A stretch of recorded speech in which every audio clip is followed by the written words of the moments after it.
Starting the stream, starting the recording. Hey everyone, this is episode 47 of the OotiniCast. And we are going live on May the 1st. And it looks like the stream is coming up on... Make sure it's working on here. Make sure it's... Yep, it's good. Alright, so we're live, and this is the raw version of the show that goes out with any flubs and flaws intact, and then we will take that version, take the audio out, clean it up if as needed, and that will go out as a podcast tomorrow. And so this is, like I say, episode 487. This is May the 1st of 2024. And we just had the dev stream, so that's going to be sort of like one of the main focuses of the show. And if you're seeing this live, you will notice that Kitty's not here. Something came up kind of last minute. He's fine though, apparently. Like, he and I are still planning on doing PvP tomorrow, so whatever it is just, it's an issue right now, but it's not anything bad. So let me go ahead and tweet out and let folks know that we're live, and we'll be getting going at the top of the hour as usual. So yeah, 487. Every once in a while, Kitty and I remind ourselves we have to start thinking about the 500 show and what we're going to do for it. And it's still 10 episodes away, so that's more than 10 episodes away, therefore it's more than 20 weeks. But that's less than half a year. So yeah, you're getting close. You're definitely getting close. Yeah, it's happening. Oh, let's try. It didn't send it. It doesn't want to send my post. Okay, I'm going to do it on my personal one. Sorry about that. Twitch.tv/OotiniCast. I wonder why it's not working on my other one. Doesn't like that either. Okay, let me try it from my desktop. I don't have it from the OotiniCast, but I can try it from here.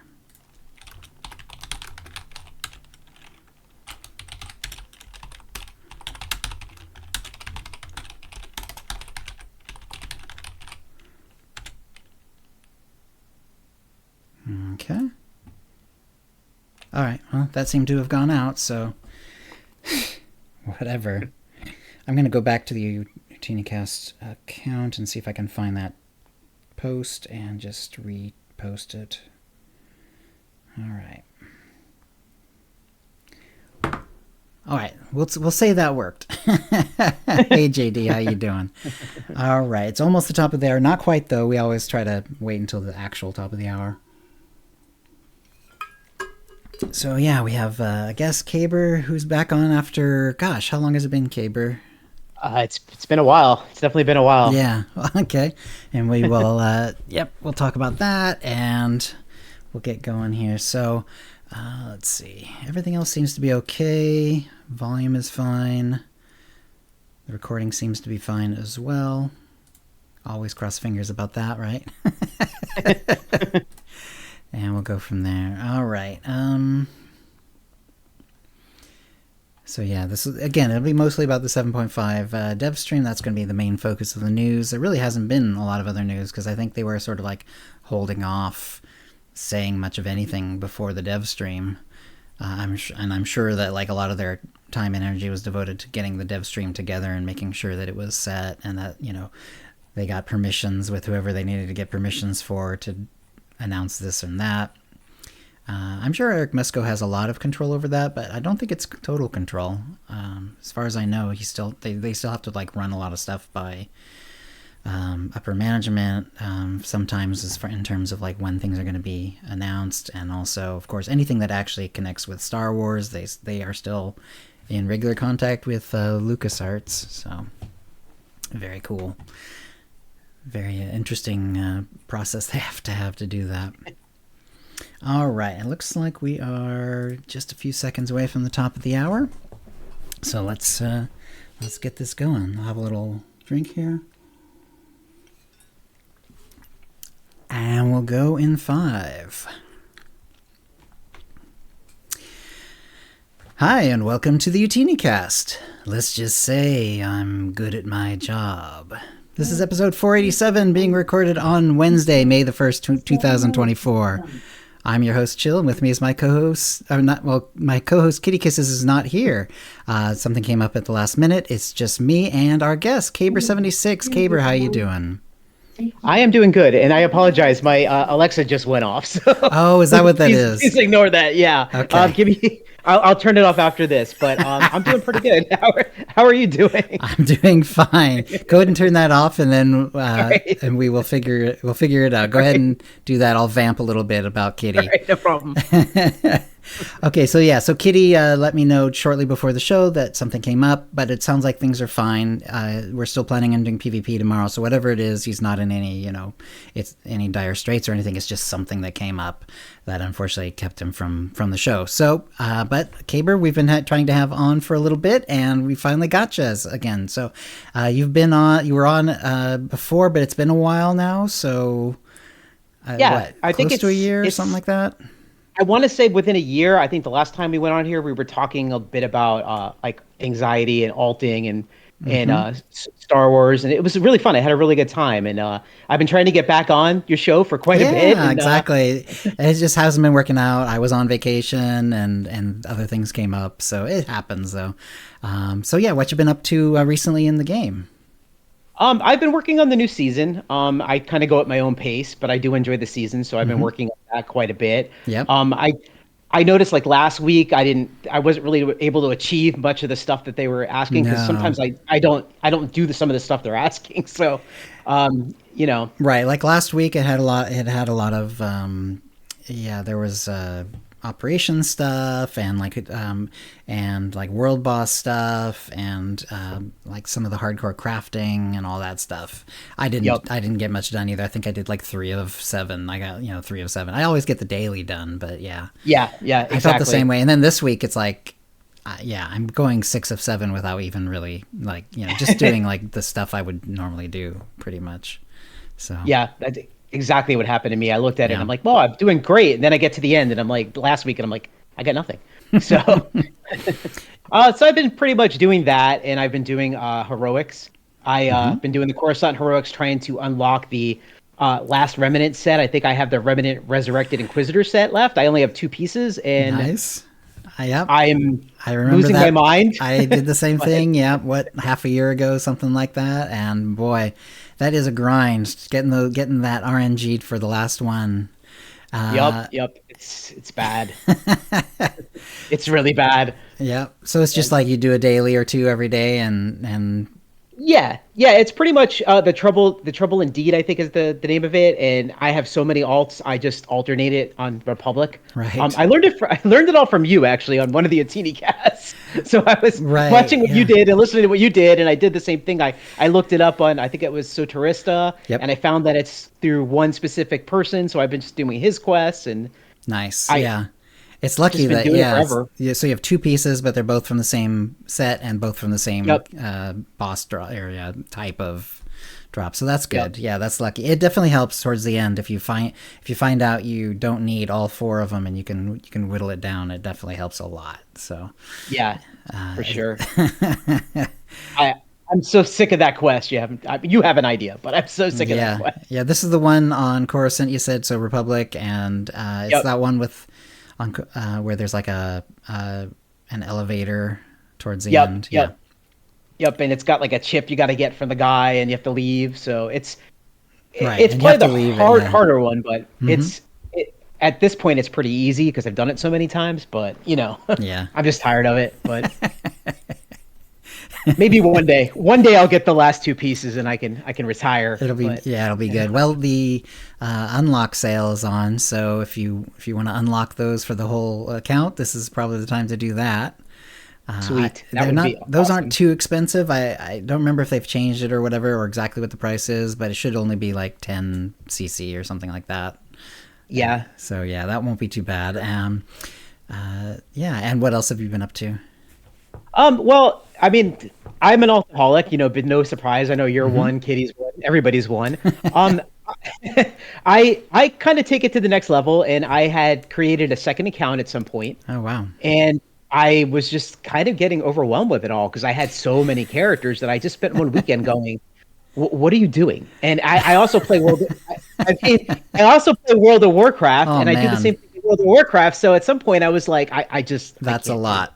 That's a Yeah. lot. So I made an executive decision for myself and my health that I was going to cut down to one account, and I did. Right. I reached out to Broadsword, and I physically asked them to delete my second account, and they did. Oh, interesting. So Wow. yeah, they were cool about it, and they removed it, and now my mind is a little bit less anxiety, and Wow.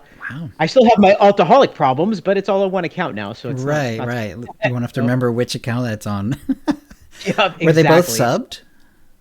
Yes, actually, and Wow. They really I liked you then. yeah, they did. I don't recommend it to anybody, especially if you're playing other games. I get it. It's really not a good Did you good move call. But over like some of the crew skill stuff in the credits and stuff like that? I did because I put them in the same, like, I have my own banker guild because I don't really play with Right. anybody but besides me, and I was moving things around, put him in a guild bank, and I couldn't do it anymore. I'm like, I can't do this. I just can't. I can't do it. I don't want to recollect everything twice. I just don't. Right. So That's wild. that's yeah, that's been my week in SOTOR. Wow. Okay. I get it. Before we did the OotiniCast, Tio, my original co-host, and we met doing World of Warcraft. And for a while, even after SWTOR had started, we were still trying to do WoW at the same time. And it was before McKeb, but it was almost a year, I think, before we kind of realized like this is just not working for us, and we both ended up dropping it around the same time. We didn't talk about it, but I think we kind of both kind of came to the realization that it was just too much. And we were having fun with SWTOR, and we were also doing the podcast about SWTOR and not about WoW, so it made sense to just drop the WoW and move on. I think we were kind of not particularly happy with some of the choices they had made in the expansions around that time anyway. Yeah. But that's kind of another story anyway. So yeah, I get it. If you're still doing WoW, then it's going to keep you busy for sure. Yeah, it is. It's a hard balance, but Yeah. I've been doing it for years. Are So. those the only games you play, or do you play other ones as well? I play other stuff. Excuse me. I play other stuff too. I stream quite a bit. I do a little bit of YouTube, and I've been doing a lot of Helldivers too, with some of my coworkers and Okay. my friends. So we've been playing a lot of that. It's a lot of fun. I don't know that one. What is that about? So it's basically Starship Troopers. Oh, okay. But it's like four person. Basically, you fight NPC aliens. You go from planet to planet. It's kind of silly. The storyline, like bugs are pretty much destroying everything. Right. It's a lot of fun. I work IT. When we'll all come to work the next day, and we're all just hanging out, going, "Oh, that last night, did you kill? You shot me instead of the bug," and it's fun. It's a lot of fun the next day. So That sounds like fun. All right. Let's see. Let's go ahead and let's see who's in the chat.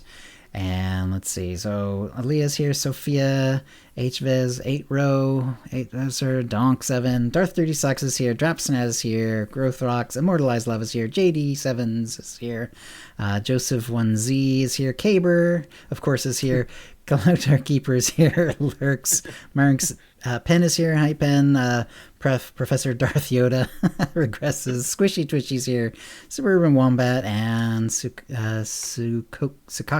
Hey there, everyone. All right, so Katie and I have actually been doing tons of PvP. That's been really the main focus over the last couple weeks since the last show. We've done really well, actually. I was a little worried, actually, but he pulled me along, and no worries. So what it is I'm on a gunslinger. He's on a sniper, so we're basically on the same type of character.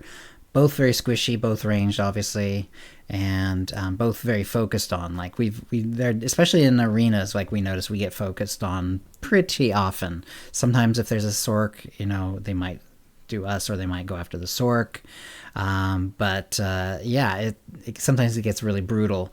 So we're both above 45, so we've done some high B as well as the low B. Low B, we were feeling pretty comfortable towards the end because when you're in the 40s, low 40s, and you're doing low B, you're pretty powerful. So it didn't matter so much if we were focused on. We could do enough damage and stuff to kind of get people down. And we had a few more, few more tricks up our sleeve usually than they did and stuff like that. So we were actually doing a lot of winning then. Once we got to high B, it went down for sure, but we were still getting some wins, and we're both doing pretty good damage as well. I'm on the dot spec, he's on the direct damage spec, so a little difference there. And other than that, it's been pretty good.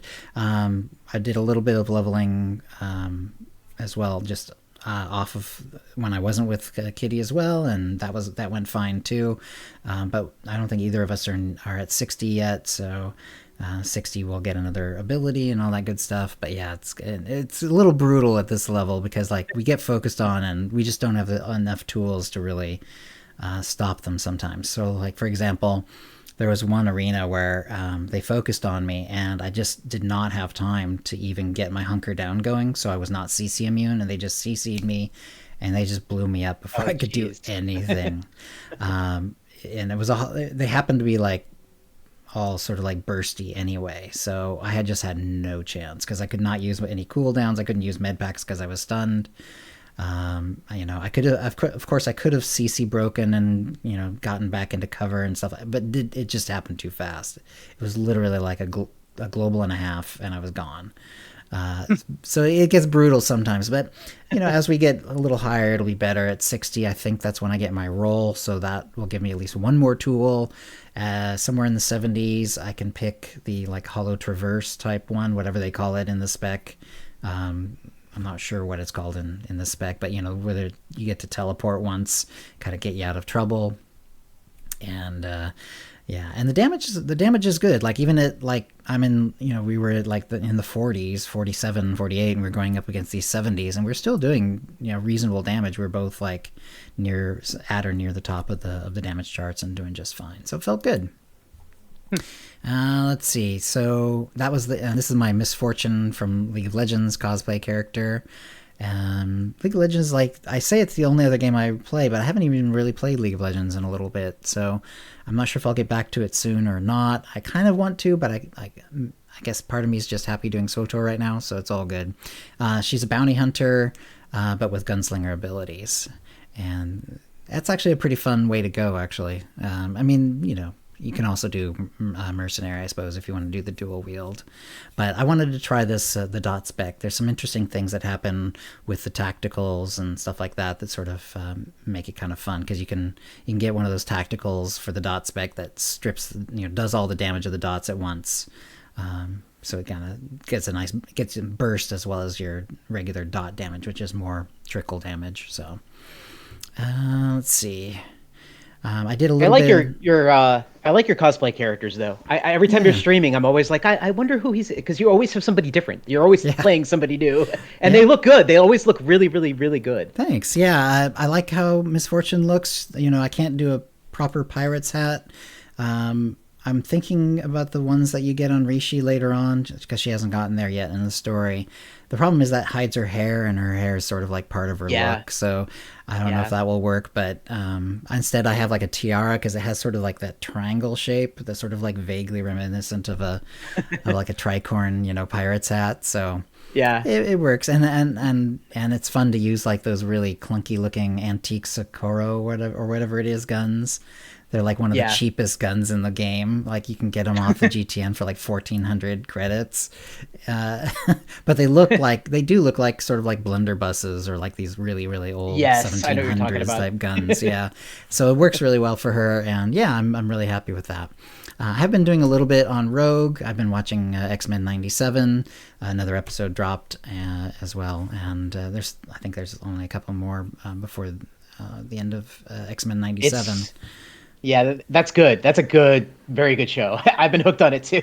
It's been really good, yeah. I also did some stuff with the guild just after like the last show. That was fun too. Always fun to they just wanted to do some like galactic season type group stuff, so we all did that one night. That was really fun. Yeah, and then last night, it didn't happen at the daily reset or anything. I just got on kind of late and found out that the BX-24 probe droid for the May the 4th login reward pet is up.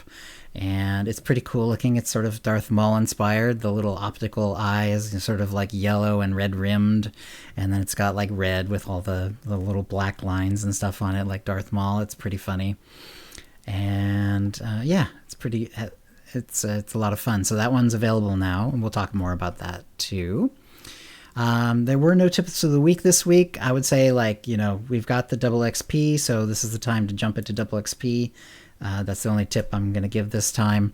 If you do have a tip of the week, send it to OotiniCast@gmail.com before the next show. You can win a Tonfon or M83R droid or M2B9 droid code, plus courtesy of Broadsword, plus a 450cc code as well.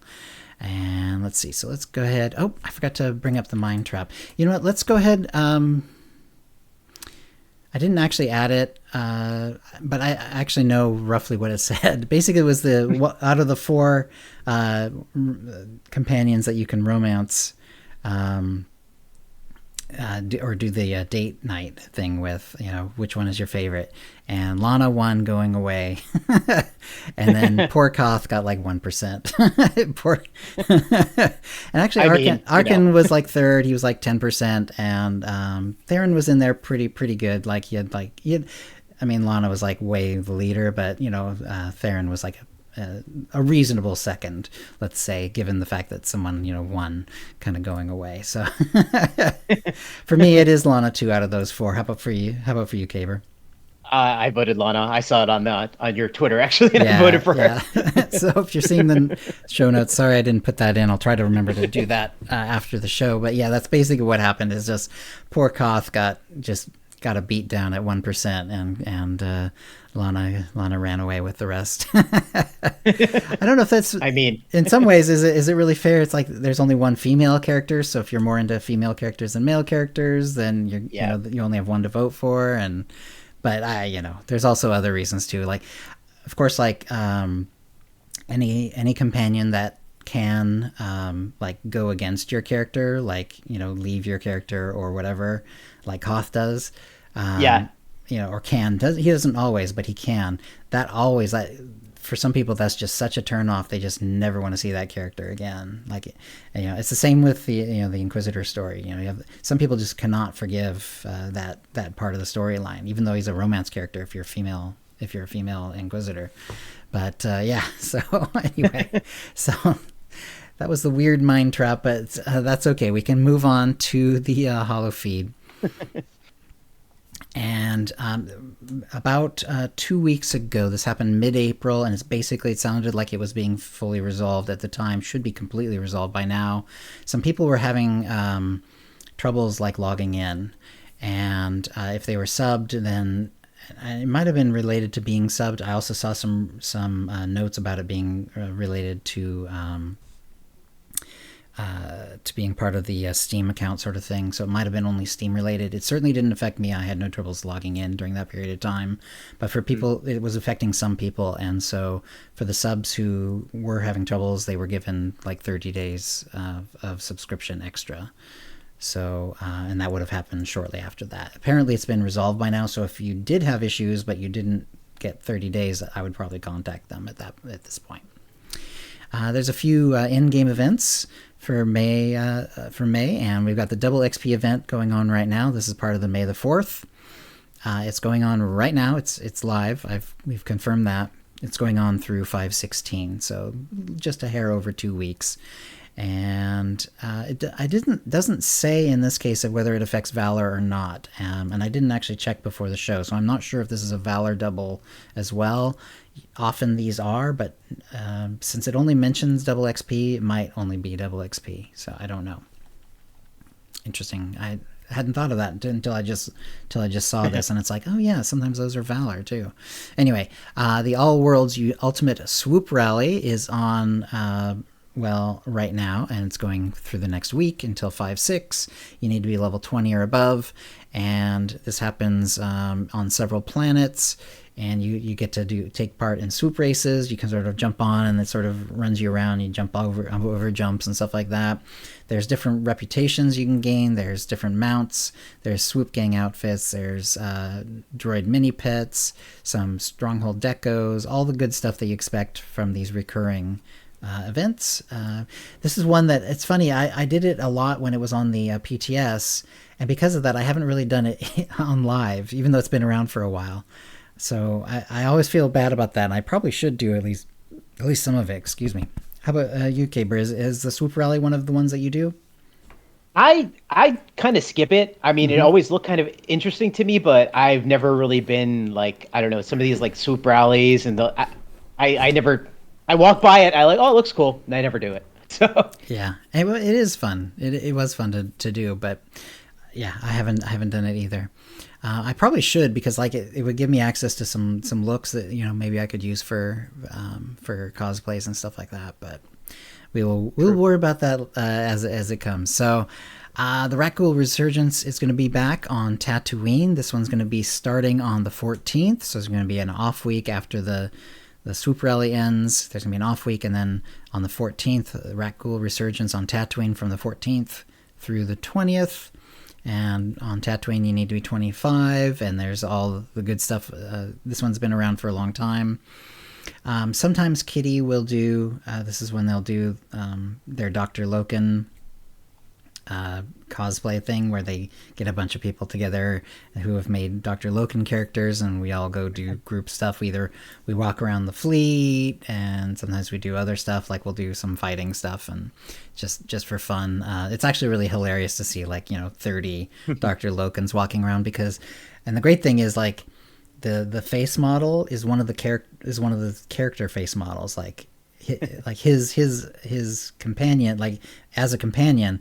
That face is one you can actually choose to be for your character, so you look exactly like him, and the beard is exactly the same too, and you can choose the same hair and everything. Like, you can get it really accurate. So, and then you can choose, like, do you want the exact same color, or you can make him a little younger, like if you think he's gonna if you have a backstory for your character where, like, he's like a younger clone of Loken or something or whatever. But in any case, it's a lot of fun to see all the groups. I haven't gotten confirmation from Kitty that he'll be doing that this time, but usually if he does it, he and Kitty Treats, they'll usually both be doing it. That would be on Saturday. So this would be, let me look up on the calendar here. So it's starting on the 14th. So that would be like the 18th if they do it. But anyway. But it's always fun, and usually a lot of people do that, I believe, but our guild specifically will usually do the Rakghoul boss, the lair boss, when it comes as well, and we usually do that on Friday as part of the Jar Jar Joyride. So I'm hoping to look forward to that too.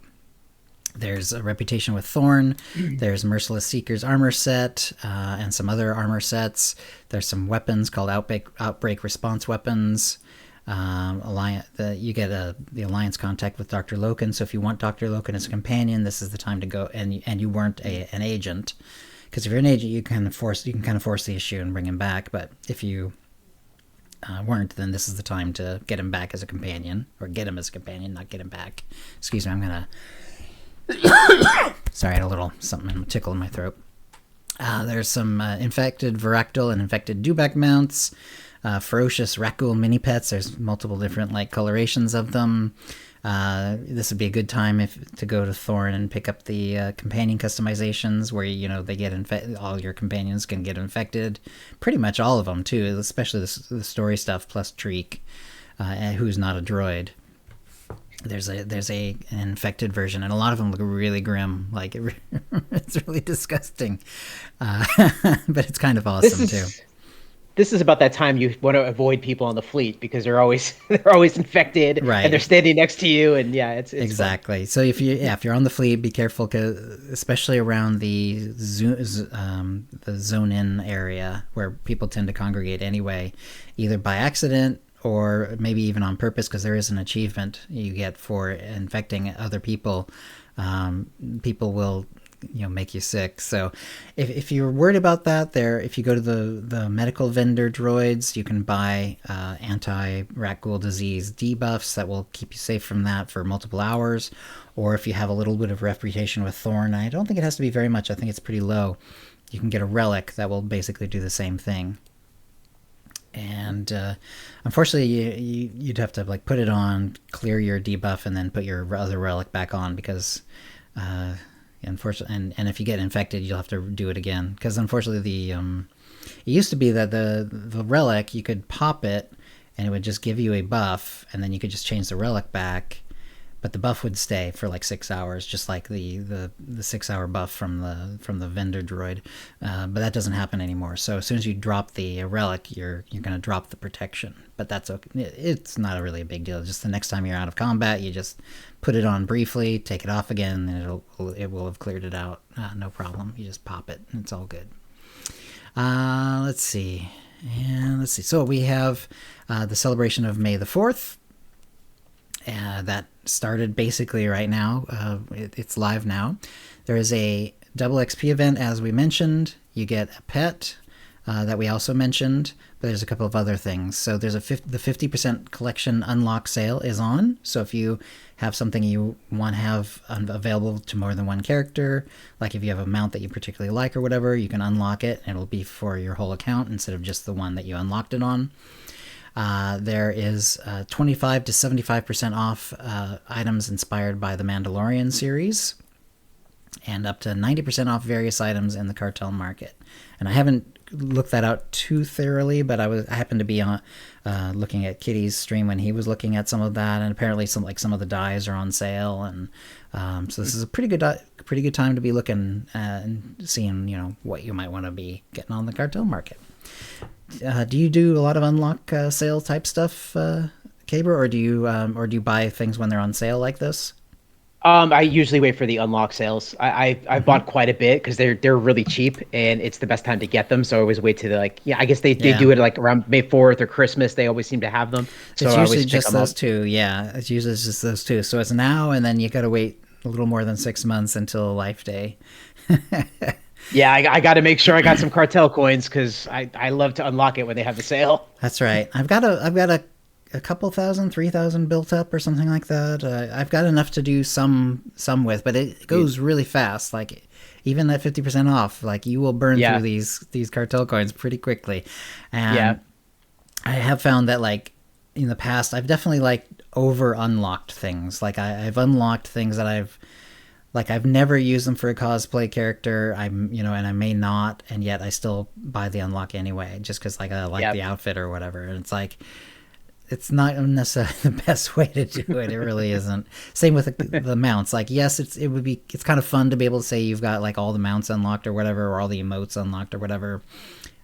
But it costs. Actually, the emotes I feel they're not too expensive to unlock, and they're one of the. At least a lot of them are relatively inexpensive on the GTN. So if you want to do like emote unlocking, this is not a bad way to do it. I'm down to 3 emotes that I need. I keep looking and I just cannot find them. So I need the golf swing, I need the thinking, and I need, what was the third one? Typing, thinking, and golf swing. Yeah, there's only one. I keep looking. I look on different servers because I've got credits on all the different servers. Well, except for Shea Vizsla. And I keep looking, and I cannot find. I cannot find those. I think there's something weird about those that makes them a little harder to find. I don't know why. But anyway, so yeah, I've also got all the companions unlocked, or on at least one character. But I need to buy 1 or 2. Like unlocks that'll be part of it too. So yeah, I like the companions actually. Partly because it's fun, partly because you can use it for cosplay purposes or character purposes.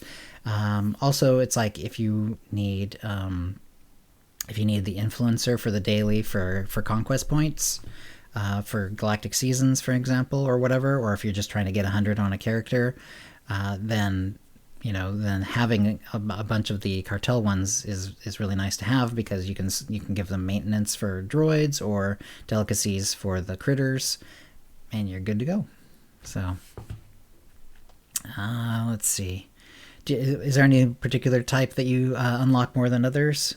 Caber? Like mounts So or color I crystals or tend to whatever? do I tend to do color crystals, and I Hmm. tend to do like armor sets. I like the armor sets.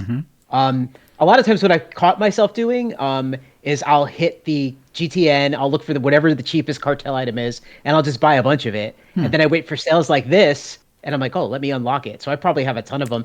And my buddy that's actually he's in chat right now, Coyote. He tends to buy a bunch, and then he gets doubles, and he sends them over to me. So I've got Nice. the stuff from him, and I'm always like, oh, I gotta unlock this. I gotta unlock this. So I That's definitely buy nice. a lot. Yeah, I've got a fair number of the armors unlocked, but I'm not at 100% or anything like that. I think the companion one, the cartel companions, I think is the only one that I've got everything unlocked. Like I said, I'm missing 3 emotes, and I do like the color crystals. Last time we had the sale, what I did was, sort of tip of the week as well, is I went through and I found all the colors that I didn't have one version of. Because really, I Yeah. only feel I need one because I'm going to use it, in the outfitter 99% of the time anyway. And I've got one of the evisceration and one of the the tanking one, so that's pretty much all you need for the stats. Mhm. So I've got plenty of those, and then it's just a question of having the actual colors. So what I did is I went through and I made sure I had one of every color unlocked, and then just bought it that way. So I don't necessarily have every color crystal unlocked, but I have all the colors of the color crystals unlocked. I think I might have missed one or two, and I should probably check That's because awesome. they add one every once in a while too. That's actually a pretty good idea. I never thought about that. I Yeah, get hooked on the old school looks. Like, oh, I need Luke's blue, like the farm right. boy blue, and I need like the Vader red, and I go for those, or Luke's green, and I look for those. But Yeah, I find that some of them are really useful for like cosplay purposes. For example, I have the purple and black dyes. Those are actually from like a pre thing. I'm not sure how you unlock that anymore, but I do have it unlocked. I get it on every character in their mail, and then it shows up in the collections as well.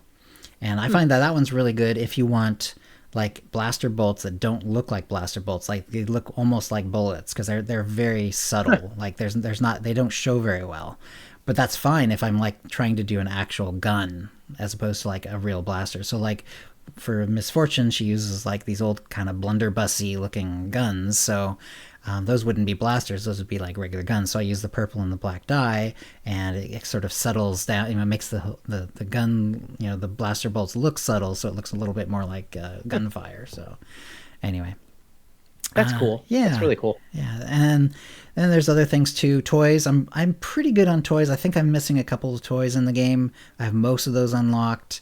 Again, though, and that's another like. There's certain things like if it's an armor set and it's just not the kind that I would ever cosplay, like the really Sithy ones, like with the really pointy shoulders and stuff like that.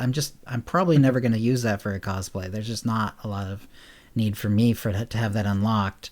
But when it comes to like other kinds of armor, like they're really useful. Like anything that looks like street clothes, like Carthonasi and Arkan's outfit, and there's a bunch of others, but you get the idea. Those are all like I have all those unlocked, and the Yeah. ones I don't have tend to be like the more wild ones where it's like I probably wouldn't find a cosplay for it, but and then I often do like because it turns out like the belt is like really cool, or or the boots or whatever. Like I'm actually still looking for Misfortune better boots because she needs to have like the pirate folded down boots, and I found one that kind of looks like that, but it's not really good, so I need to get that one better. Yeah, so anyway, so that is happening right now. 50% off collection unlock sale, double XP. This is all for the next couple of weeks plus a couple of days. There'll be 25 to 75% off inspired by the Mandalorian series items, and up to 90% off various items in the cartel market. So we'll just keep an eye on that. All right. And let's see. So then we had the dev stream, and that was today. And I know Kitty watched it as well. So, but, so that's all good. Jackie Coe, Eric Musco did most of it. They were there at the beginning and at the end. And then we did have narrative director Ashley Rule show up as well when they were talking about the story. So the idea was that it was about things coming up in 7.5. And they really didn't, unlike some streams, they really didn't talk much about things happening beyond 7.5. They talked about the PTS for 7.5, but they didn't really talk about like what they have, like, you know, future stuff. So sometimes they do that, but not this time. This is pretty strictly about 7.5. And we got a couple thousand people there at the start of the stream. We had about 2,700 kind of midstream. I always kind of take a look and just to see what's going on with that. At the beginning of the stream, the swotor.com website was kind of crashing. People were trying to log into their accounts, including me, because of the, you know, the code. And just it couldn't make it happen. It took me a long time to actually get in. It was like towards the end of their stream. They did sort of they had known from people mentioning in chat that something was up, and the SWTOR mod team, or some sort of team, not just the regular SWTOR account, but like the SWTOR IT team, basically said, "Hey, yeah, thank you, we're on it," and they did eventually get it going again. So there is a code for a Malgus item. It's called Malgus When, MALGUSWHEN. Capitalization doesn't matter. And it's actually the second opportunity to get this decoration. So I definitely already had it because I put in the code. It said that I've completed it, and then I logged on, and I didn't get any new mail on any characters, and I checked on a few.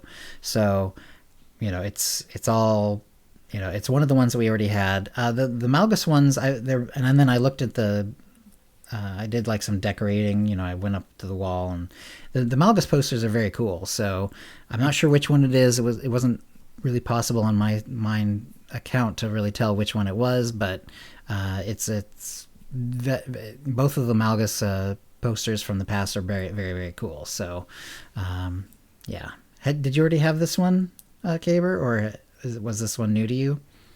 I looked at it. I grabbed the code. I put it in. I haven't looked at it yet. I haven't looked to see if it was any different because I was at work when I saw them post it. But yeah. I collect everything on the dev stream, so you definitely already have it then. Yeah, I probably have it at some point. Anytime they put a code in, I'm like, I gotta grab that. Gotta grab it. So. Yeah, exactly. Yeah, both of the old Malgus posters are very cool. So, you know, if you don't have them, definitely go check it out. It's again, it's Malgus When, WHEN, all one word. And let's see. So there was a bunch of stuff here. So Desperate Defiance storyline. We'll talk about these all individually, but I'm just going to do the overview here real quick. Art modernization, especially on Hutta. The new spring event, Tatooine Spring Abundance Festival. The first venture, which is going to be the Basilisk prototype venture. PvP Season 6. And then there's some stuff about the public test server coming up for 7.5 and some new cartel market items. All right, so then Ashley Rule and Musco talked about the Desperate Defiance storyline, and they were pretty, you know, they avoided spoilers pretty well. They even showed a little video, but it was pretty clearly early on in the story, you know, and it wasn't really telling you too much about what's going on. So basically, if you're up on the story, then you know that Darth Nul's holocron. They went, and now Sahar, this is the Jedi Padawan who's sort of like broken away from the Jedi. She reaches out to request help in getting Darth Nul's holocron away from Hedda Call. And apparently they said that the way you like interact with Sahar during this story is going to help change her as a Padawan. So presumably you can sort of guide her towards the light or dark side, or maybe there'll be some other options as well. Let's see. So they're going to be returning to Hutta, and this will be the first time that Republic characters will actually be able to go to Hutta. Obviously, this is like Ord Mantell last time, where, you know, Republic characters could go to Ord Mantell. Empire characters never could until that new area came up. Same thing. There isn't any Republic story that takes you to Hutta until now. So there's going to be a worker rebellion on Hutta, which is pretty cool. There's a couple of characters that they're going to meet. We're going to meet Vonappa is a Rodian who speaks Basic, which is interesting, and is leading the rebellion. Usually Rodians don't, but I guess they decided to make this one speak Basic, which is pretty cool. And there's an Evokai, Rakit, who is a little more ruthless compared to Adi's more like casual, more, you know, personable style. And there's also Yusindu the Hutt, who is the one who has established a business in Tabana Gas and runs this Minbusa district and is going to be presumably the one that like this rebellion is against. So yeah, and that's basically all the information they gave us on the story. What did you think of what they showed, Caber, and what they said? Well, I definitely first I like the interaction with Jackie and Eric. It's always great. I love when Eric says something and Jackie's just like shaking her head. It's like, what did you just do? But all in all, I really excited about it, especially the first thing I thought when they were talking about Sahar and how you can influence her decision is I started thinking about Jason Williams, and is it kind of the same thing where the story is gonna be different with her, like, or if we push her one way, is the story gonna end differently? Like how hers, like, she changes the character, you get like the dark side version. So that was kind of cool. I was kind of like, oh, are they gonna do that again? That's really cool. So hopefully they go down that path. I'm very interested to see the Hutta stuff. It'd be nice to go back to Hutta and not be like on my bounty hunter. So that'll be kind of cool. Yeah, I agree. I think that will be really interesting because Sahar, she shows up a lot in these cutscenes and in the videos and so on. But we haven't interacted with her a whole lot. There's been a couple of brief moments, and that's really been it. So this is going to be like the first time that we really interact with her. So it sounds like, I mean, she's going to be a companion, I think, is what they had said. Like, she's going to be used by a companion in that story. Yeah, that makes sense. That makes sense. And before this, part of the reason we weren't interacting with her a lot was because she was with Hedekol and her brother. And because of that, she was on the enemy side, and we just, we wouldn't have seen her if we weren't, attacking their base or something, or attacking when they were attacking on Runic and stuff like that. So we did see her a couple times, but really hasn't had a lot of chance to interact with her. But it sounds like she's actually reaching out to us. So she's like decided that Hedekol is doing something that she does not agree with, and we'll go, and it goes from there. Now we don't know how this ties into Malgus. They sort of hinted, that Malgus, with the Malgus Wen code and a few jokes along the way, that, Malgus will eventually be coming back into the story, whether that means 7.5 or whether they're just setting up for Malgus to come back reasonably soon after this, it sounds like, but I don't know for sure. But we know that, obviously Malgus was after the same holocron that Sahar has, well, now Hedekol has. And so presumably, he's gonna come back into the story at some point. So yeah, he has to at some point. I mean, he's tied too much to it. So right, and I would love it if even if it's fairly brief, if he came back towards the end of this story in 7.5. But I guess we'll see. If it's only setting it up, that that happens too. That's fine too.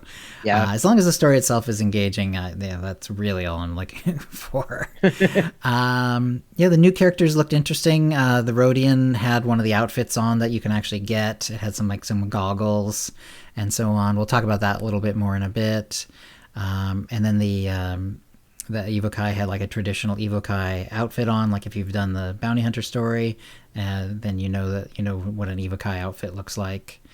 She had one of those on. So yeah, that's going to be that's all we really know about the story.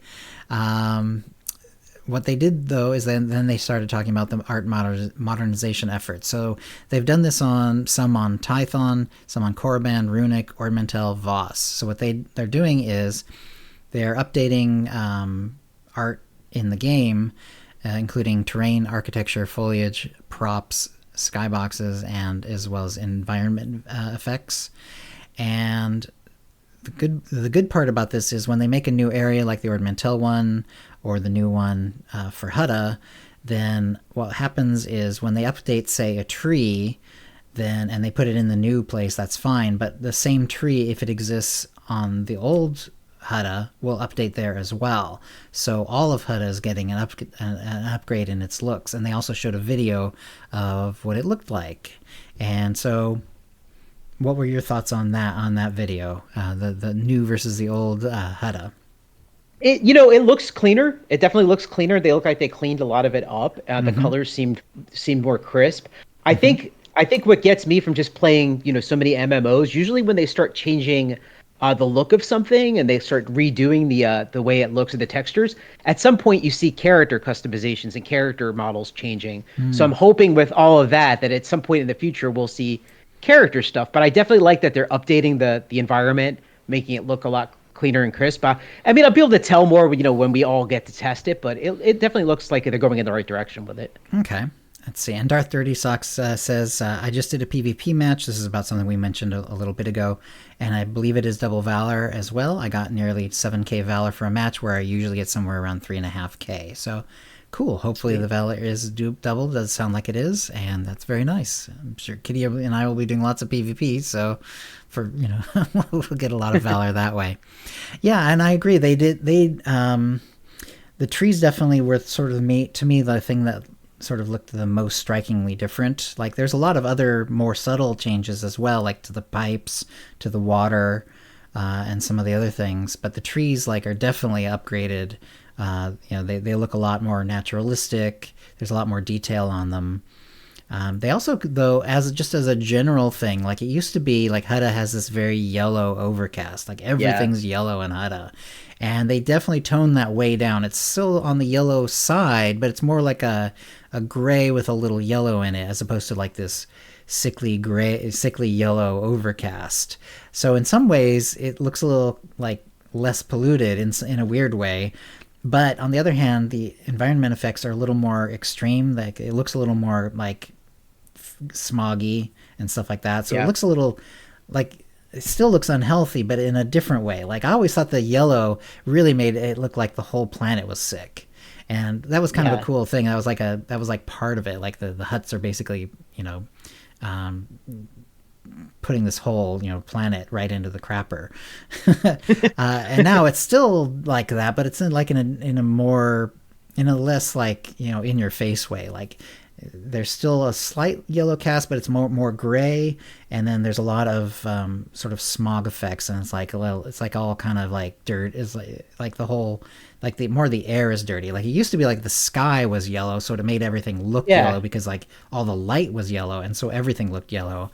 Now it's there's a bit of a yellow overcast, but it's more gray and it's a little more naturalistic, but it still looks really polluted. So I noticed in a couple of them there was little bubbles coming up from inside the water, which was kind of cool. So they had some new water effects that weren't there before. There were some nice things where the pipes had little seals breaking with little bits of steam or whatever pollution escaping. There's definitely some nice touches on the new art for Hutta. That's going to be really cool. Let's see. And they did say that they wanted Hutta's changes to be really noticeable, and I agree that they seem to have done that. We'll have to see once it goes live, or at least when the PTS goes live. But certainly this video, you could see they show it, the old version and the new version, and especially when you see it like that, where it's basically the same shot, only old versus new. It really was quite striking. Yeah, it definitely, I get that point too with the sky you were saying. That was the first thing I noticed was the sky looks cleaner. It looks cleaner, and the tint of the colors just kind of changed too. Right, but it gives it kind of that sky. If you look at it, you're like, wow, it does look different. You can see it in the sky.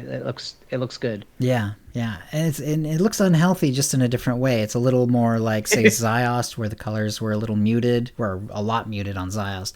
It's not quite that extreme, but it's more gray as opposed to yellow. And then because there's more environmental clouds or smog or whatever, it looks like a different kind of unhealthy.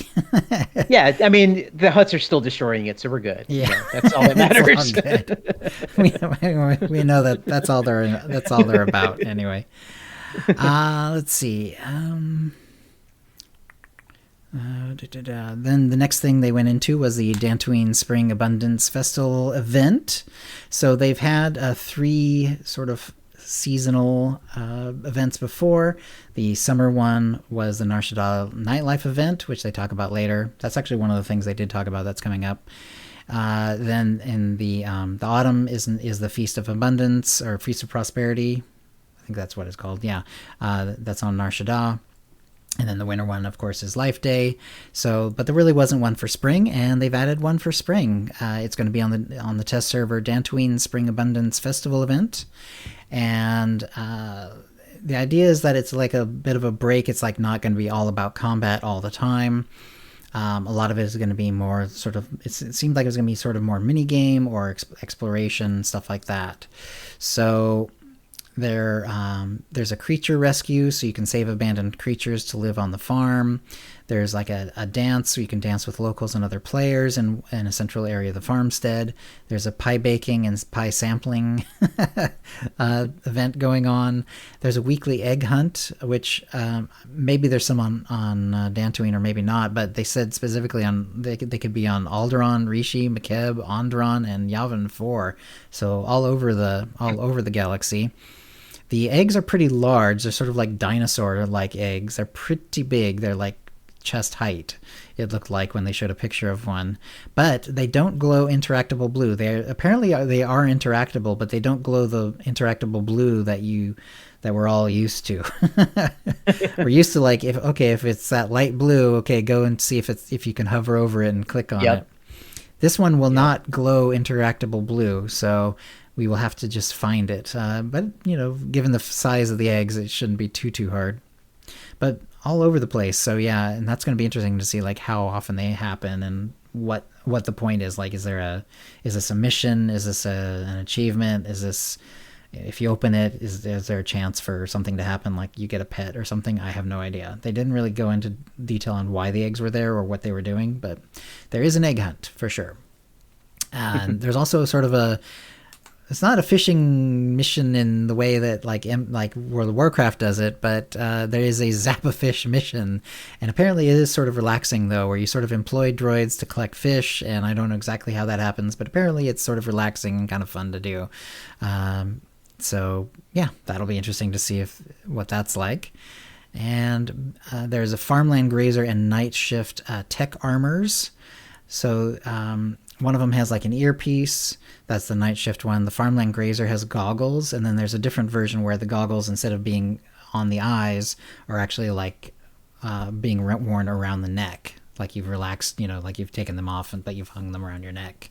So, and this just is, but in, it's not a hood toggle. It's just, two different pieces like they usually do.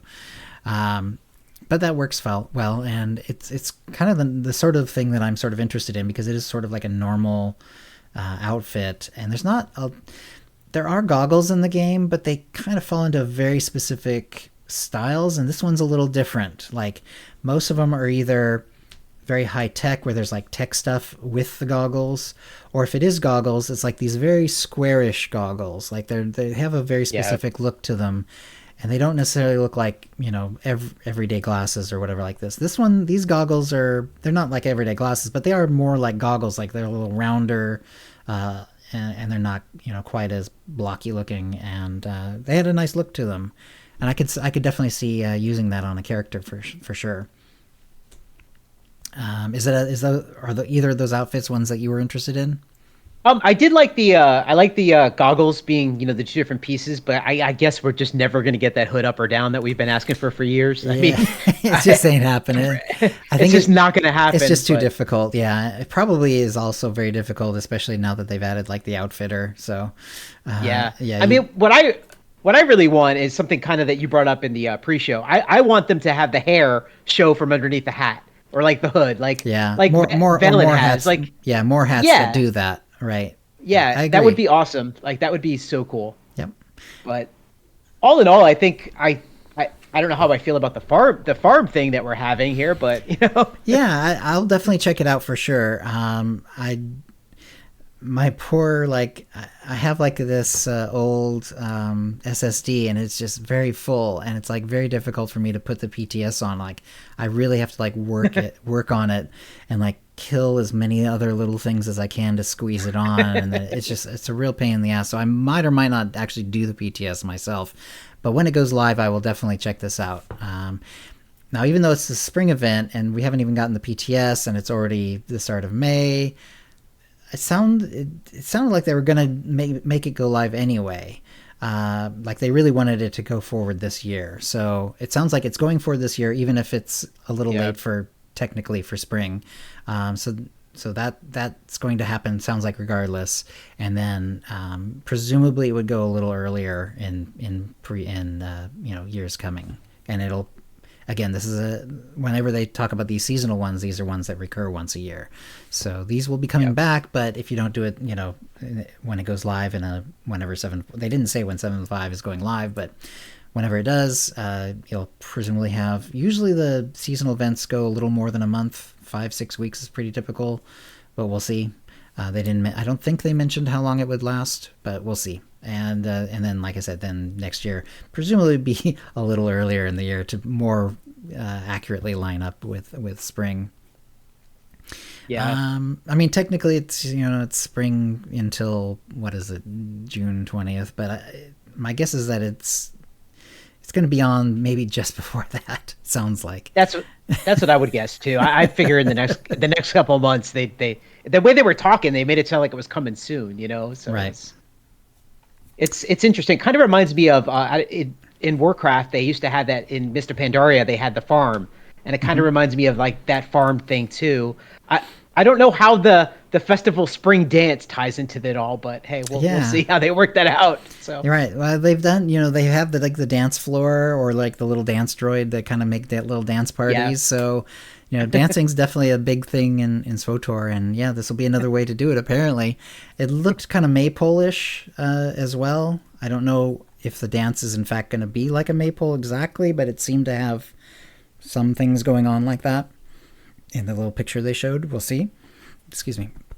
Anyway, so the next thing they talked about was the Basilisk prototype venture. So ventures in themselves are like a new thing in the game. This is going to be the first one. So a venture is basically going to be they had to be a little vague, but it's going to be basically something that especially a solo player can just do on their own. But it's not like a one and done sort of thing. It's not like doing a flashpoint and you're done. It's like it's going to be an ongoing thing that takes a little while to actually complete. And then, and then that venture will be completed at some point, presumably. In this case, it's the Basilisk prototype venture.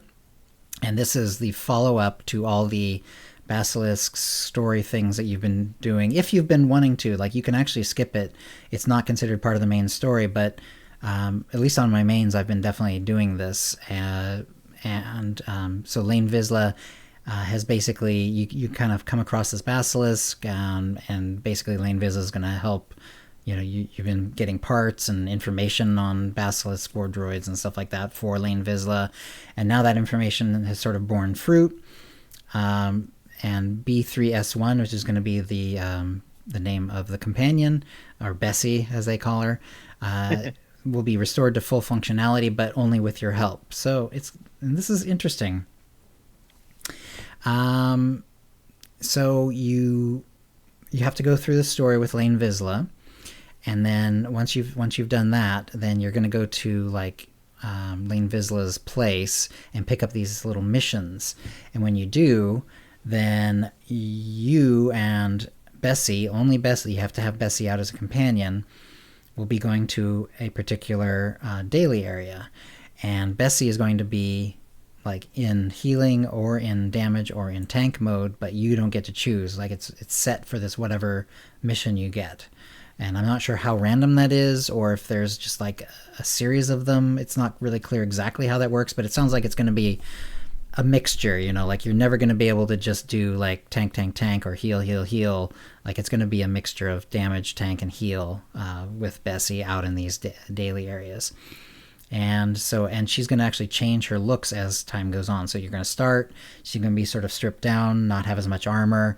Then there's like a midpoint that they showed that has there's like a place for two like little armored hump things, gun emplacements or whatever they are on her back. And then the final one is she has both gun emplacements there and also a bunch of armor plating. She's basically sort of dog-like. She's sort of like a big dog, only her face is like a whole bunch of guns.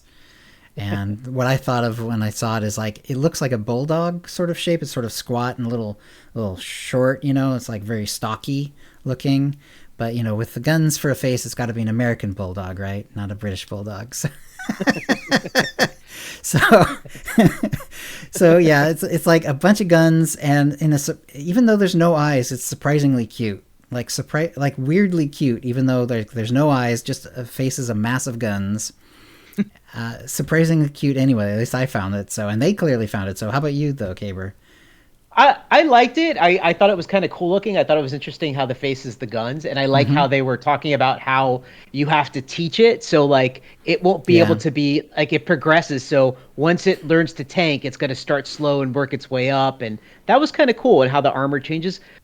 I like it. I'm really I think that's going to be something I'll definitely be doing. I think it's a pretty cool idea that you're working for something, and I think the way they were explaining it is like it takes some work, and if somebody sees you on the fleet and they're like, Right. "Oh, they have Bessie," that took that player some time, and Right. I like stuff like that. I like those challenges like that. Yeah, So they didn't explain exactly how that worked, but it sounded like they were going to make it take some time. Like you couldn't just burn through it all in one time. Like yep, it's probably going to have some sort of like limit that you can do per day or per week or both. I don't know exactly what those numbers yeah, are, but it sounded like it was meant to be taken over the course of some time, which yep, is fine, probably fine, because I mean it'd be easy to burn out on this too if it takes a bunch of them and you could do them all at once. That's the sort of thing I would kind of get very tired of pretty quickly. So, and yeah, now of course with my brain, like the opposite is going to happen, where it's going to be like I'm gonna have to remember to go back and do it regularly because I'm usually going to be doing other things, and it's like, oh yeah, I got to get back on my main and do the Bessie missions like this week or whatever it is.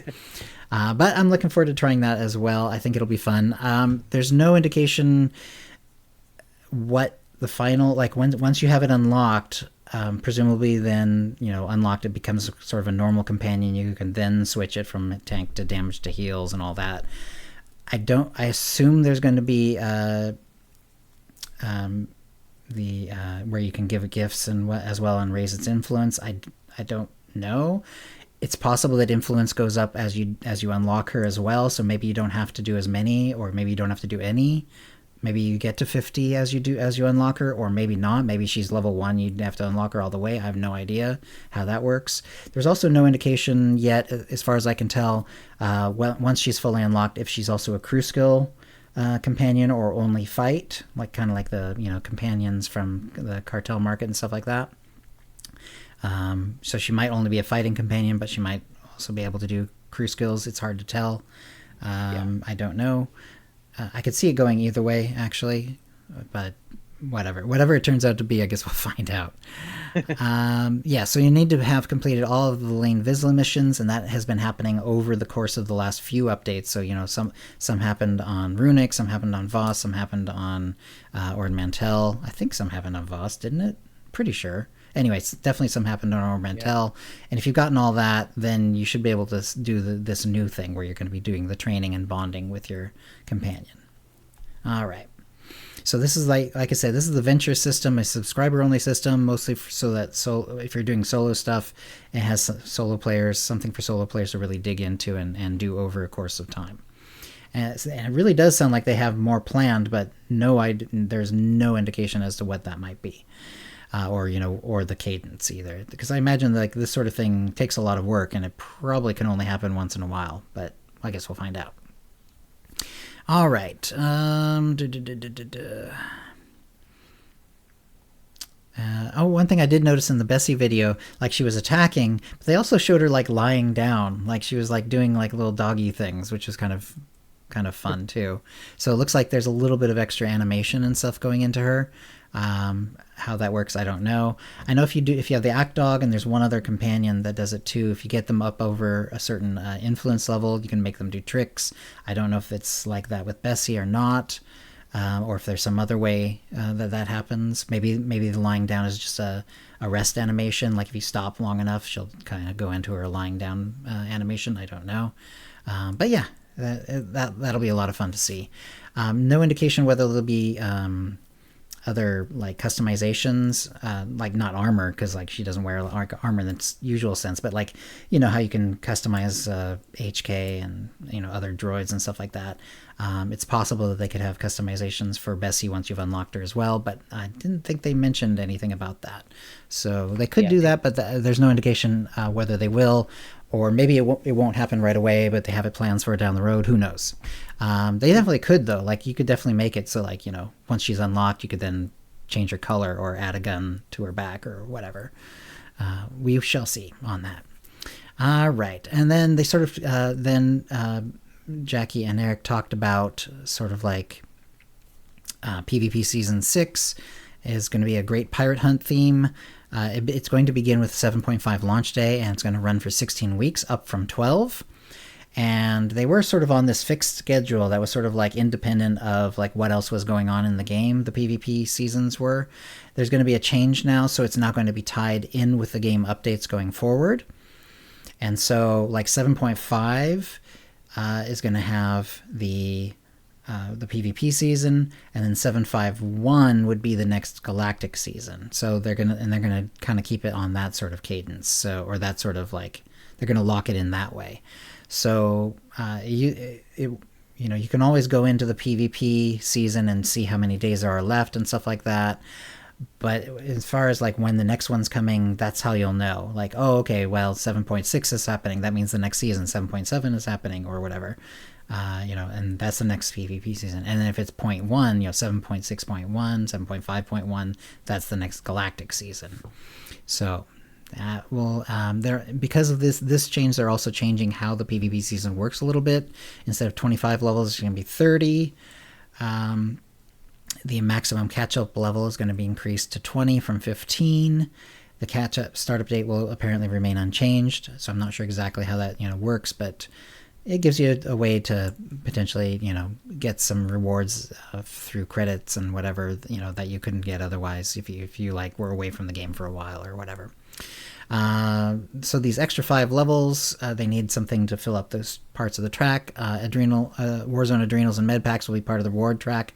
Not too exciting in my, that's my opinion, because I mean you get a pretty good amount of Adrenals and med packs from the boxes that you get from completing them and from the dailies and the weeklies.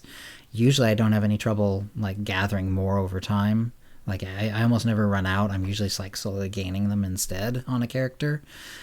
So having more on the reward track doesn't really mean much to me. But if you were like new to the game, and you were dipping your toe into PvP, and then there are some Adrenals and med packs early on in the track, well, I could see that actually could be helpful, just not for me personally.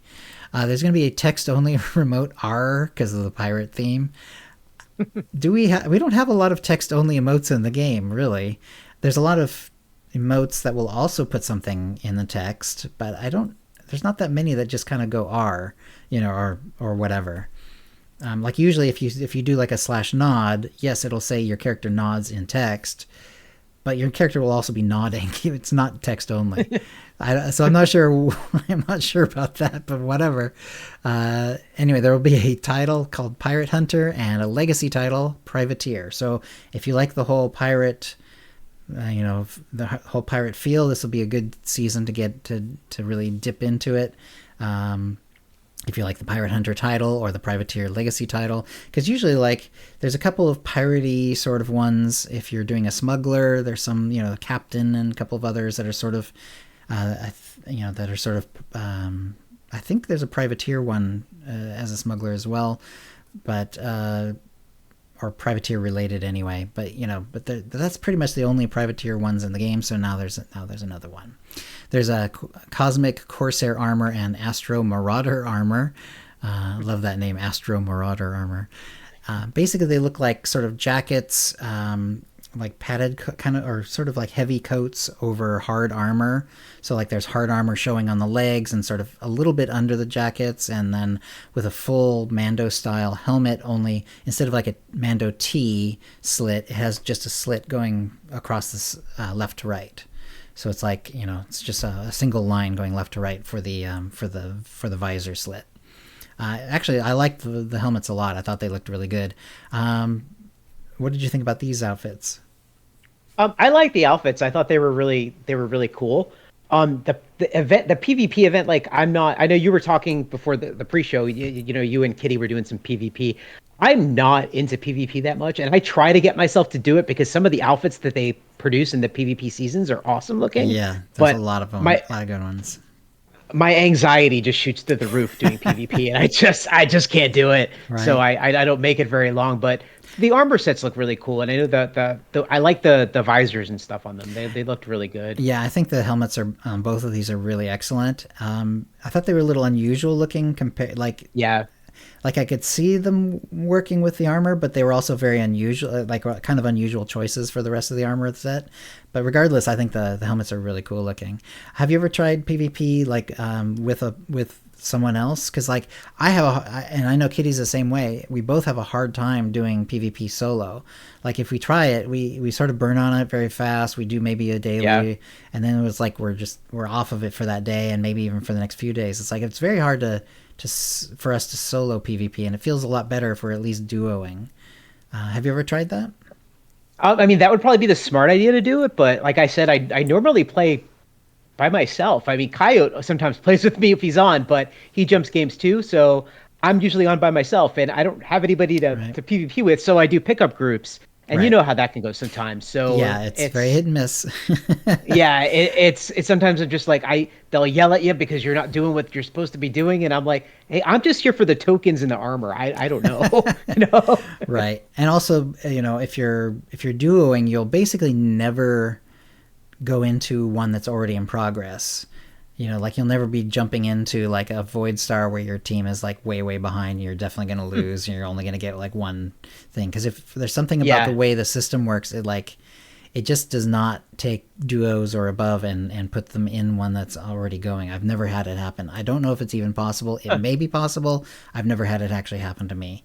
But with when I do queue solo, it happens pretty regularly. Like someone leaves or drops out, or Yeah. maybe they got just good old fashioned disconnected somehow, and the game wants to put someone else in, and there you are in the queue, so you get plucked in. Yep. Yep. And I have been brought into war zones where my team was ahead, but that's seems to be about like maybe 30% of the time. Yeah, that's rare. The other 70, that's very rare. Yeah, the other 70% of the time, like they left because like things are going badly or whatever. Anyway, I get it. So it's definitely harder to do solo for sure. And I definitely enjoy it a lot more with Kitty as well. It's funny because we're both streaming and we're actually not on comms. We should be. I mean, it definitely would be another step up in terms of like, how well we're helping each other and stuff like that. We're not, but even just being in the group with him and then and knowing him personally and all that and just getting into the war zone with him, it makes it a lot more fun for me. I highly recommend it for sure. If you're interested in PvP, of course. I'm talking to you, Caber, but also just in general. Yeah, honestly, that sounds like a really good idea because I never think about like, oh, is there somebody else that might want to do this with me instead of doing a Right. pickup group where I'm going to get yelled at for not knowing how to do it. So I get it totally. Yeah, exactly. All right. And then they talked about the cartel market stuff that's going to be coming in. The first High Republic inspired outfit is going to be coming, called the Refined Mentor Armor. And it was interesting because it was like very Jedi, but it was different. Like it was when they call it refined, it does look like that. Like it's not like loose robes, like this is not Obi-Wan out in the desert. This is like someone who had like a tailor-made Jedi outfit. And yeah, it looked pretty nice actually. This is where they also have the Balon inspired Fallen Master beard and hair as well. So they showed a couple different characters with them. So this is some of the first character customizations that they've added for a little bit. They talked about wanting to do more. They did not talk about a cadence or anything, but this would be like one new hairpiece or one beard, basically. And clearly designed to go together well because like there's no seam between them. There's no obvious like line where, like some of them, it's like the beards in SWTOR, like they they almost look like they've been stuck on. Yeah, it's some of them are a little Monty Python-esque because it's like they're so thick and they like the edges are so wide that it's like it looks like someone just slapped something on their face sometimes. But this is like not like that. Like it's a lot more naturalistic looking. There's definitely more detail in the beard, and at least for the hairstyle that they're also adding for Balon's look, then it's all very seamless. It seems to match in pretty well. So, and I think you mentioned before the show that you were really looking forward to this particular beard and hair. Yeah, both of my main characters have beards and stuff like that, but this beard looks so good. Like this beard looks really, really, really good. Like you were saying, it just seamlessly fits with the hair. And it's funny that they're doing the High Republic stuff because, like, after I saw the Acolyte trailer, I was like, I have to try to make a High Republic outfit, and I've been trying so hard. So this will work. So it's better than anything I've come up with. So that's really cool. This will definitely help. Yeah. Then they did talk about the upcoming Nar Shaddaa nightlife, and one of the people on the dev team, Brad, who is on. They said it was probably the 7.2 live stream, so this had been a little while ago. Sometimes he like 3D prints game items in real life, or makes them in other ways apparently. But I think in this case it definitely was 3D printed, and he had like a little C1 4W pet sculpture from the nightlife event, the little like prize, prize with the little claw machine and the little feet, and he made one of those, which is pretty cool. He did a good job with that. So anyway, and that's just to say that they were also talking about the nightlife event. It's coming July 9th. They didn't say how long it would be lasting, I don't think, but usually this is like a little bit more than a month, so probably through, let's say, mid-August. But July 9th it'll be coming. And then the new item that they highlighted, there's usually a couple of new items. I'm not sure if there's more than the one, but the one that they showed, and maybe it's the only one, it's a pretty cool one. It's like a full helmet. It's like called the High Stakes Squadron helmet. Yeah. It's like a full sort of pilot out helmet like you'd see like in the, especially like Rebels, more Rebellion than Empire, I would say. But if you dyed it, it would probably be okay for either. But anyway, the goggles were iridescent, and it was very cool. So it was kind of like the high roller shades from, I think it was the last one, or maybe it was 2 ago now, and where it had like that sort of cool, like flowy color iridescent look to it. Only it's in goggles, and it also looks a lot more natural, because like the high roller shades are really bizarre looking because they've got a giant credit symbol on them. They've got like this sort of hangy down neck, like neck string to sort of keep them on or whatever.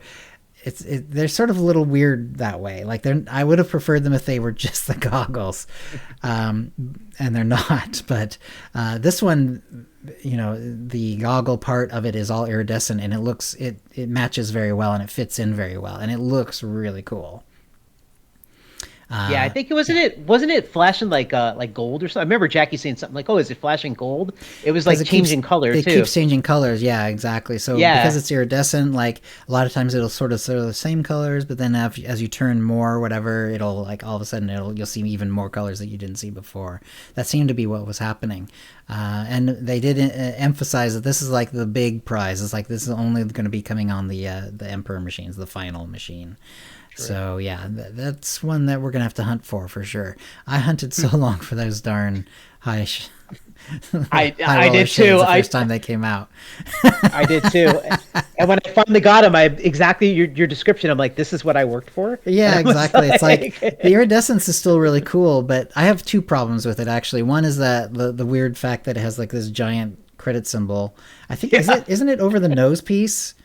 Or is it's it like in a weird spot. It's in a weird spot. Right in here. Yeah, it's right over the nose piece. And the other thing is like in the character preview and in like the character select and stuff like that, it doesn't show at all. Like you can't see it at all, which is kind of a bummer. In game, it actually looks kind of fun still because you can see the iridescence, but like you can't really like take a picture of your character in the select screen or something because it doesn't show, unfortunately.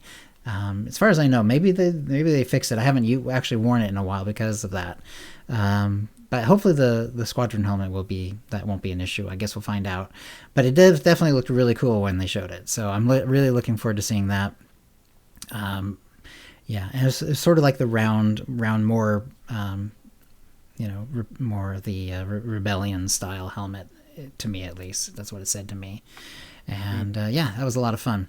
The PTS server is going to be coming open soon, as they said. So you'll just watch SWTOR.com and social channels for updates that they said. They are hoping for this week. That presumably means they're working their butts off behind the scenes, and, very likely it'll get... They've definitely done it in the past where, like, even though they only said hoping for, they managed to get it out, within 1 or 2 days. So it could definitely be this week. Let's see. There, on the PTS, you'll be able to test the Dantooine Spring Abundance Festival missions. And it sounds like you'll be pretty much do most, if not all of that. Like, it didn't sound like they were holding back a lot of things from it. So, you pretty fully test that, it sounded like.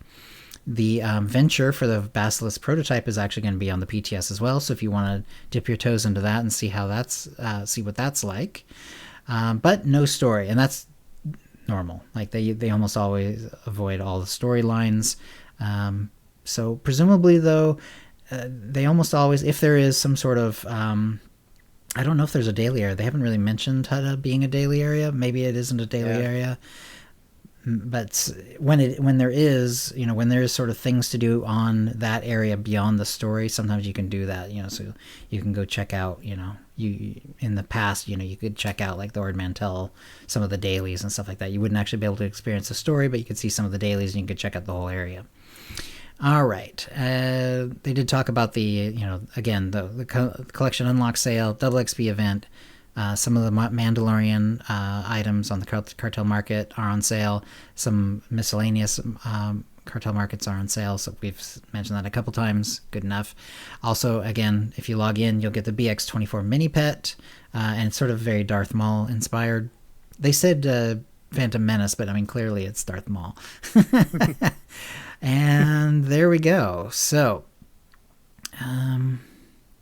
yeah, and then there was a little bit of recap on, like, the PvP and stuff like that, but I think we talked about that just fine. So, so what are you looking forward to most on all this, Caber? Is it the story, or are you looking forward to some of the new items, or the Basilisk?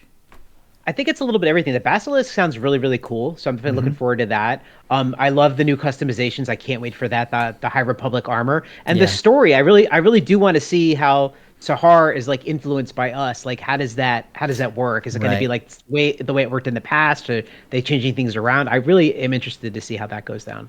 Me too. And I think that'll be very interesting. I guess the environment changes too look very cool too. Yeah, I agree. I'm always interested in that. That's always been something that's, I think, is fascinating, is sort of seeing how they can sort of change things and behind the scenes to sort of affect wide areas like that. They've done that, for years, and it happens all the time, and now it's happening again. Yeah, I think for me it's the story, but I especially think I do think the Bessie, the Basilisk companion, I think that's going to be interesting to me for sure. I definitely want to do that as soon as it goes live for sure. I'm not sure if there's, like, a way to like get the achievement unlock and then you can, unlock it on other characters or not. I don't know. They didn't really mention that, I don't think. So I don't know how that's going to work. Like, do you have to grind it for every character that gets it, or, will there be sort of like an achievement thing that will then make it unlockable on other characters more easily, or automatically, or for the price of it, of some credits or something. I have no idea, but we'll see. Yeah, so I'm looking forward to all of that, actually. I think, let's see. Was there anything else? So yeah, you do some streaming and stuff. Do you want to tell people about your stream? Sure. So yeah, I stream quite a bit. I also do, I do a lot more YouTube, but I've been trying to stream a lot more. I'm a variety streamer, but I love SWTOR and WoW. Those are my two main games. I've been doing a lot of shorts content. You can find me on, if you trying to find any of my links, just go to caber76.com and all my stuff's on there. And thank you again, Chill, for letting me come on here. I always have a good time chatting with you. Oh, it was fun having you on again. Thanks for coming. All right, then. That's a show. If you'd like to play with us in the Utini Knights Guild on the Republic side of the Satele Shan server, or in our Guild on the Empire side, do a /C join Utini to join the Utini channel. Then let us know you're a fan of the show. You can email questions and comments about the show to utinicast@gmail.com. Follow us on Twitter using @utinicast or Mastodon @utinicast@mastodon.world. You can find contact details for us on our website, utinicast.com, which includes how to subscribe using iTunes and the rest. We record the show live bi-weekly on Wednesdays, usually at 4 p.m. Pacific, by streaming at twitch.tv/OotiniCast. Our theme song is Doomsday by Jean-Paul Zogby. And thank you to the chat room. And thank you, Kaber, for coming. I had a lot of fun. No problem. Thank you. I really appreciate you guys changing the time. That was really cool. No worries, yeah. All right, and we'll see you next show. All right, sounds good. Have a good one. All right, let me go and let's see if we can do a raid. Let's see, I gotta find the... I gotta get to the dashboard. Sorry about that, Alexa. I forgot that I put a reminder up at that time, and I'm like, oh man, it's going off. We'll go say hi to Stask, I think. We've done Stask before. Thank you, everyone, for coming. Kitty should be back on next time. In fact, like I said earlier, he's planning on PvPing with me tomorrow. So, this is not he's not sick or anything like that. He just had something come up at the last minute. Let's go say hi to Stask. Here we go. All right. And let me go ahead and go back to OBS here, and I'm going to stop the stream.